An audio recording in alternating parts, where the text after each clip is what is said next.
ललितपुर महानगरपालिकाले आर्थिक वर्ष 2078-79 को बजेटमा कोरोना संक्रमण नियन्त्रण सँगसँगै पूर्वाधार र सम्पदा संरक्षणलाई प्राथमिकतामा राखेको छ।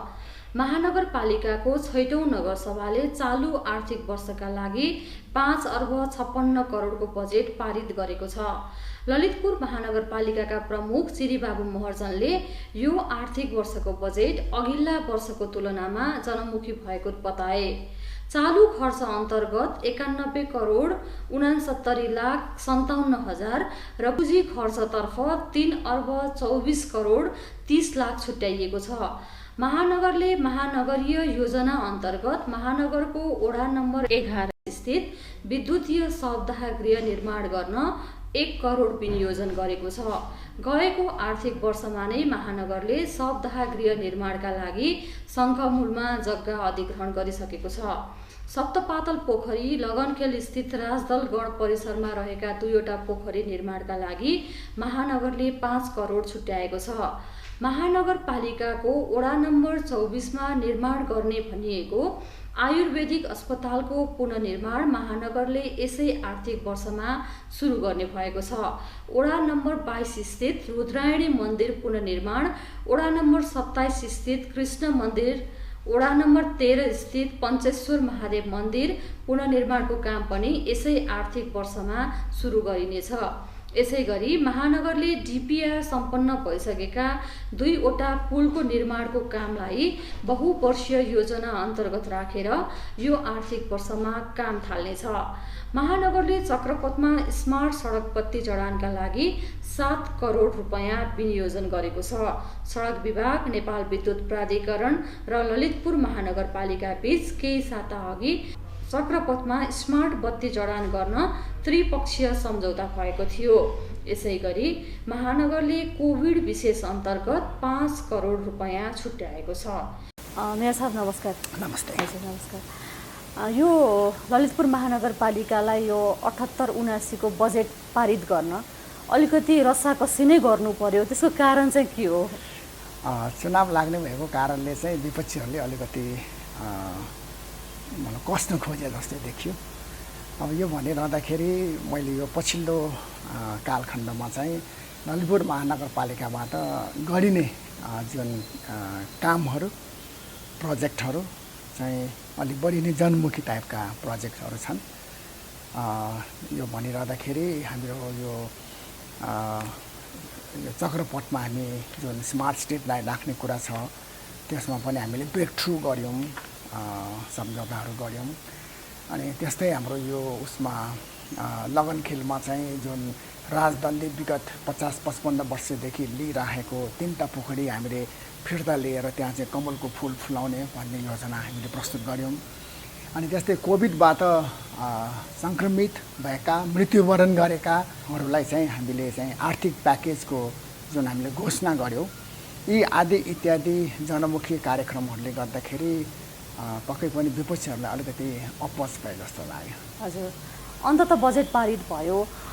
कतिको बजेट पारित गर्नुभयो? असारको 10 गते नियमतः सुरु गर्नुपर्ने बजेट सेसन हामीले विधिवत सुरु गऱ्यौँ, तर कोरम पुगेन र कोरम नपुगेको कारणले गर्दाखेरि हाम्रो 2टा बैठक चाहिँ हामीले बैठक गर्न सकेनौँ र तेस्रो बैठकमा जुन बैठकमा चाहिँ 25% कोरम भए पुग्ने थियो त्यो बैठकमा चाहिँ विपक्षीहरू आउनुभयो र त्यसपछि हाम्रो बैठक चाहिँ हाम्रो बिजनेस अन्तर्गत नै सुरु भयो। र यो भन्दाखेरि हाम्रो चाहिँ यो असारको मसान्त, त्यो भनेको चाहिँ असारको 31 गतेसम्म नै बजेट सेसन चाहिँ गयो र असारको 31 गते लगभग मध्यरातमै मात्र हामीले चाहिँ बजेट पास गर्न सक्यौँ। र यो पटकको बजेटमा चाहिँ हामीले 5 अर्ब 56 करोड रुपियाँको चाहिँ बजेट पारित गरेका छौँ। गत वर्ष पनि हामीले कोभिडको निमित्त रकम छुट्याएका थियौँ 19 करोड रुपियाँ, तर त्यसमा चाहिँ हामीलाई विभिन्न किसिमको प्राविधिक, ऐन कानुन, नियम विनियम आदि इत्यादिको समस्याहरू देखा पर्यो र ती कार्यविधि, नियम विनियमहरूको अनुपस्थितिमा हामीलाई चाहिँ काम गर्न धेरै गाह्रो पर्यो। तर अन्तमा गएर हामीले चाहिँ कार्यविधि पनि बनायौँ। त्यही कार्यविधि अन्तर्गत हामीले यो कोभिडद्वारा सङ्क्रमित मृत्युवरण गरेका तीहरूलाई चाहिँ हामीले आर्थिक प्याकेजको घोषणा गऱ्यौँ। त्यसमा चाहिँ हामीले गत वर्ष 19 करोड रुपियाँको आर्थिक प्याकेज घोषणा गरेकोमा लगभग 4 करोड रुपियाँ जति चाहिँ खर्च भइसकेको थियो भने अब यो जुन आर्थिक प्याकेजको घोषणा हामीले गत वर्ष आर्थिक वर्ष 2078-79 वैशाखतिर हामीले यो गऱ्यौँ।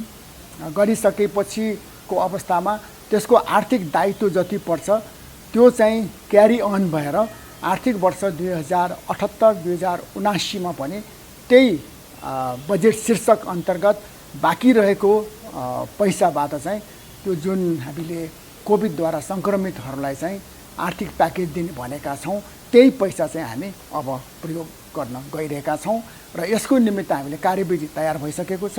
कार्यविधिको सन्दर्भमा महानगरपालिकाको सभामा पनि छलफल भयो र त्यहाँबाट पनि यसको चाहिँ अनुमोदन भइसकेको छ। यो सँगसँगै अरू खालको कामहरू यो यहाँले अघि पनि भन्नुभयो जनमुखी बजेट छ हाम्रो भन्नुभयो, के कुरालाई प्राथमिकता दिन्छ? यसमा चाहिँ हामीले यो ललितपुर महानगर क्षेत्रभित्रमा सबै ठाउँमा नै हामीले स्मार्ट स्ट्रिट लाइटको राख्ने भन्ने हाम्रो व्यवस्थापन गरेका छौँ। त्यस्तै हाम्रो यहाँ चाहिँ धेरै ठाउँमा हाम्रो एकदमै राम्रो किसिमको कालोपत्रे गर्ने हाम्रो योजना छ। त्यस्तै अब हामीले चाहिँ यहाँ महानगरवासीहरूलाई चाहिँ एक किसिमले हामीले चाहिँ यो निमोनियाको भ्याक्सिनेसन दिने त्यो पनि हाम्रो चाहिँ योजना छ। हजुर, अब यो यहाँहरूले यो चाहिँ यहाँहरूको कार्यकालको चाहिँ अन्तिम बजेट भयो।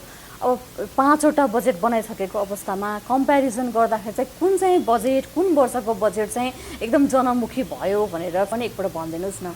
हुन त हाम्रो प्रत्येक बजेटहरू नै जनमुखी नै छन्, तरै पनि यो वर्षको हामीले जुन बजेट बनायौँ त्यसलाई चाहिँ विपक्षीहरूले पनि साह्रै नै जनमुखी भयो भनेर उहाँहरूले पनि यसलाई कमेन्ट गरेको छ। तसर्थ मलाई जहाँसम्म लाग्छ यो वर्षको हाम्रो बजेट मेकिङ चाहिँ साह्रै नै जनमुखी छ। हजुर, यो बजेट कार्यान्वयन गर्न यहाँ सफल हुनुहोस्, यसको लागि बधाई छ। हस्, धन्यवाद।